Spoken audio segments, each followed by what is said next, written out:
Back news. నయీంతో సంబంధాల విషయంలో మంచిరెడ్డి కిషన్ రెడ్డికి మల్రెడ్డి రంగారెడ్డికి మధ్య మాటల యుద్ధం ముదురుతోంది.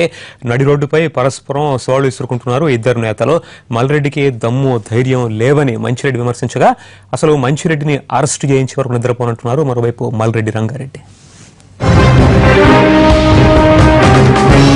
ఒకవేళ వాడికి ఇంగ్లీష్ అనేది రాదండి, వాడికి చదువు రాదు, రంగారెడ్డికి ఇంగ్లీష్ అనేది రాదు.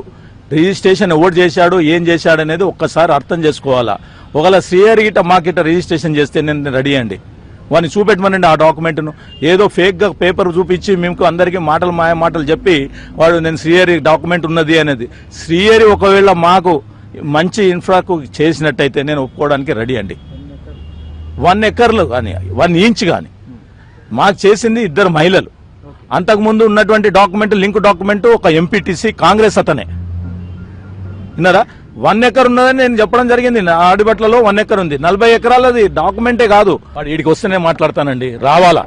శ్రీహరి ఎవడో తెలియడంటున్నోనికి శ్రీహరి ద్వారానే నీ కొడుకు నువ్వు ఈ డాక్యుమెంట్లు ఉన్న తర్వాత ఎందుకు వీరిని అరెస్ట్ చేయలేదని ప్రెస్ పెట్టి చెప్పడం జరిగింది. ప్రెస్లో నేను చాలా క్లియర్ గా చెప్పాను, శ్రీహరిని అరెస్ట్ చేసినప్పుడు కిషన్ రెడ్డిని ఎందుకు అరెస్ట్ చేయలేదు? ఇంత పూర్తిగా రిజిస్ట్రేషన్ డాక్యుమెంట్ ఉన్న తర్వాత ఒకే డాక్యుమెంట్ లో మరి నీవు నీ కొడుకులు వీళ్ళందరూ ఉన్న తర్వాత ఎందుకు చేయలేదు? మతి భ్రమించింది నాకు కాదు బ్రదర్. 7 సంవత్సరాల నుంచి పేదోళ్ల రక్తము దాగినోనికి ఈ రోజు మతి భ్రమించిపోయి మాట్లాడుతున్నాడు.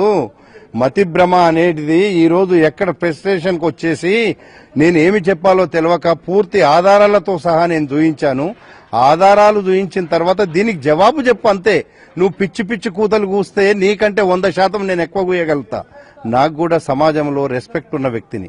నీలాగా పిచ్చి కూతలు కూసి నేను పిచ్చిగా మాట్లాడదలుచుకోలేదు.